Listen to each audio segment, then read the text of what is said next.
a extrema-direita vem tendo dias movimentados. Num evento conservador realizado em Londrina, no Paraná, muitas fake news que circulam nas redes sociais tomaram forma nas palavras dos palestrantes. Sérgio Moro vê a sua já frágil imagem derreter na relação com o MBL.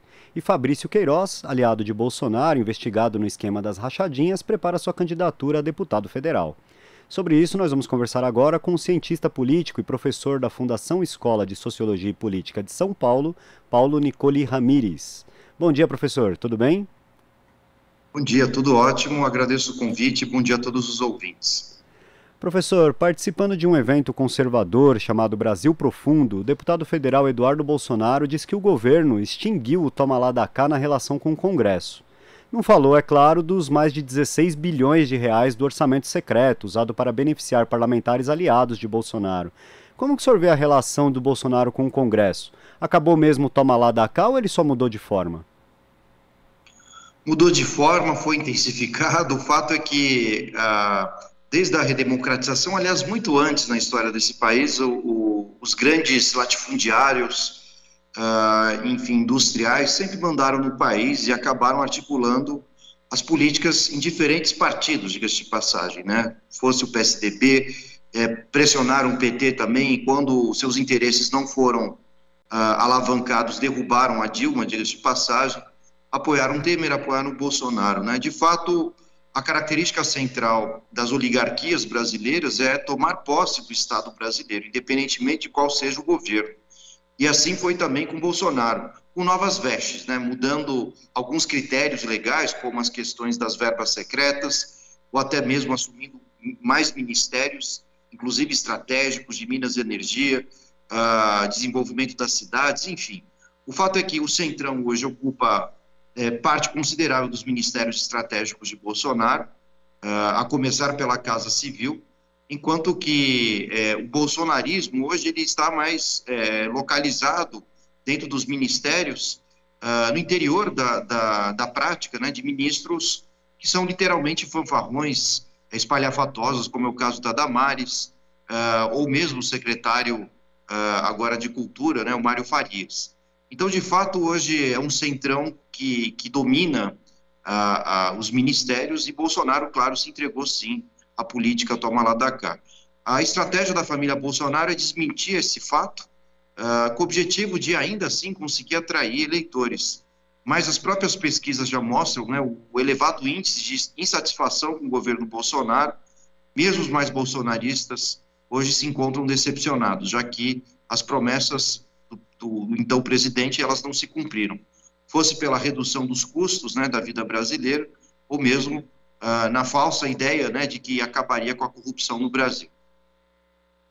Pois é, professor. E o ex-assessor do senador Flávio Bolsonaro, que é amigo do Bolsonaro, próximo de grupos milicianos, o Fabrício Queiroz, está articulando uma candidatura a deputado federal.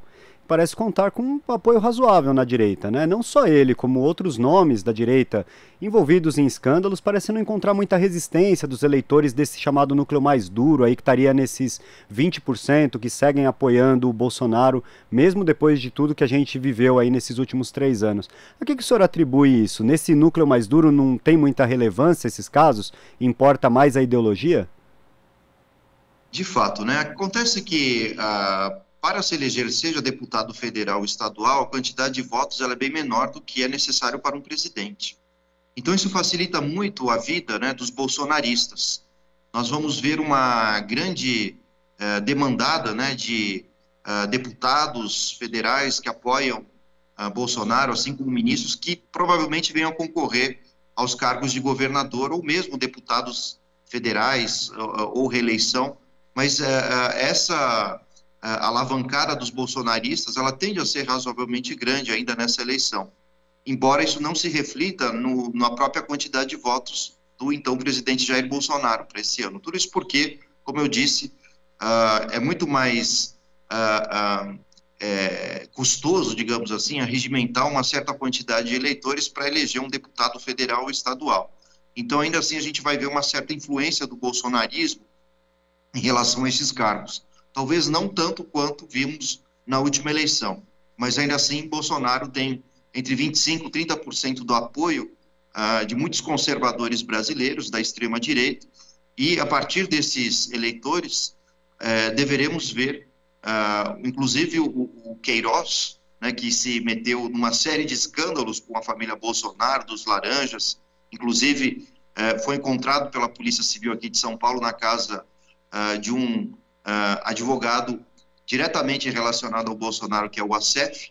A gente não pode esquecer disso. Queiroz também supõe-se relacionado de alguma forma com as milícias que mataram Marielle, evento esse que agora fez 4 anos.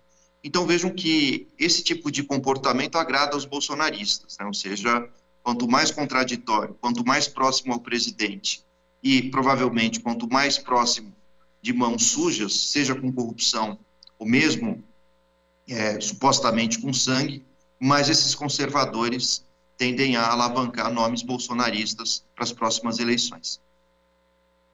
E ainda falando do núcleo bolsonarista, professor, ontem a Advocacia Geral da União respondeu ao Supremo Tribunal Federal que o governo federal não custeou a viagem do vereador e filho do presidente, Carlos Bolsonaro, à Rússia e à Turquia. A Câmara Municipal do Rio também diz que não custeou a viagem, né? E a oposição tem batido em querer saber por que o Carlos Bolsonaro esteve junto com o presidente e quem custeou essa viagem. Como o senhor analisa essa situação? Por que há tanto interesse nessa ida do Carlos Bolsonaro à Rússia? Bom, de fato, há no mínimo um conflito de interesse, né? Uma vez que um vereador participou de uma comitiva federal com deputados e presidente para visitar a Rússia e ministros, né? Então, isso vai mostrando antíteses daquilo que a gente entende como república, ou seja, a palavra em latim rex publica, coisa pública, significa separar o interesse privado do interesse público. Se o presidente leva o seu próprio filho numa comitiva e de fato, não se demonstra qual é a origem dos recursos para pagar a viagem desse indivíduo, óbvio que isso mostra que havia interesses por trás, seja para conduzir as redes sociais do pai, ou mesmo manipular a forma como o pai deveria se comportar, seja nas redes sociais ou mesmo na frente do Putin, né, para angariar mais votos e mais apoio. O fato é que é fundamental para a administração pública nós separarmos o interesse público do privado. Ainda que Carlos Bolsonaro seja um vereador, vejam que há exatamente o conflito de interesse, já que os vereadores do Rio de Janeiro, da cidade, não deveriam, sob hipótese nenhuma, interferir em assuntos de ordem federal da União. Então, é algo que o Bolsonaro terá que explicar direito, mas não é a primeira vez que isso acontece. Bolsonaro tem conduzido seus filhos para outras viagens, né? Assim como no início do seu mandato ele queria nomear o seu filho senador como ministro, aliás, como ele seria nomeado, embaixador nos Estados Unidos, sem nenhum critério. Então, essa é uma das características do bolsonarismo, né? Ou seja, cargos distribuídos de acordo com o grau de confiança, familiaridade, jamais pela competência técnica. Isso é antítese de um sistema republicano e democrático. Professor, mudando um pouquinho agora de tema, o ex-juiz Sérgio Moro tem uma candidatura já fragilizada, né, à presidência da República, e ontem o governador paulista João Dória, que embora também esteja anunciado como concorrente à presidência da República, é aliado do ex-juiz Sérgio Moro, disse que a candidatura dele ficou ainda mais fragilizada após a divulgação dos áudios misóginos do deputado estadual Arthur Duval, que agora já não é mais do Podemos, mas estava no mesmo partido que o Moro pretende se lançar candidato. Como que o senhor avalia a candidatura do Moro hoje? Esse episódio enfraqueceu a candidatura dele ou ela já vinha enfraquecida no decorrer dos dias?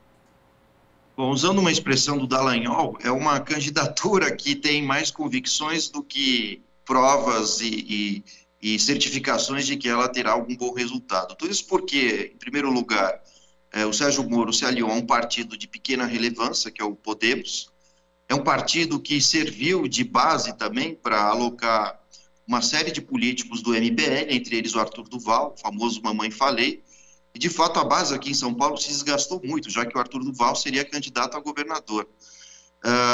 Além disso, outra questão que me parece que fragiliza muito a candidatura do Sérgio Moro são os números das pesquisas, né, que são muito baixos. A campanha dele ainda não decolou, nós estamos já à beira de abril, e ainda ele não passou dos 2 dígitos, né, mais ou menos 7%, 6%, 8% no limite de intenções de voto.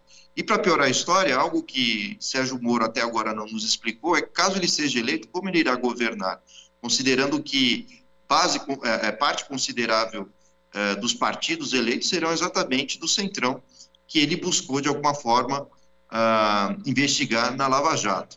Então, de fato, é uma candidatura sem consistência, muito mais motivada ainda pela onda conservadora brasileira, que desde 2016 tirou a Dilma do poder, depois conduziu o Lula à cadeia e, consequentemente, o próprio Sérgio Moro foi um elemento determinante para a eleição de Bolsonaro, inclusive ocupando o cargo de ministro da Justiça.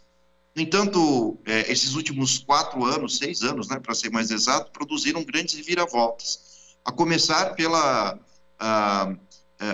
anulação, né, dos processos contra o ex-presidente Lula e também pela verificação de que a deposição da Dilma foi injusta, muito mais baseadas em convicções também do que provas jurídicas.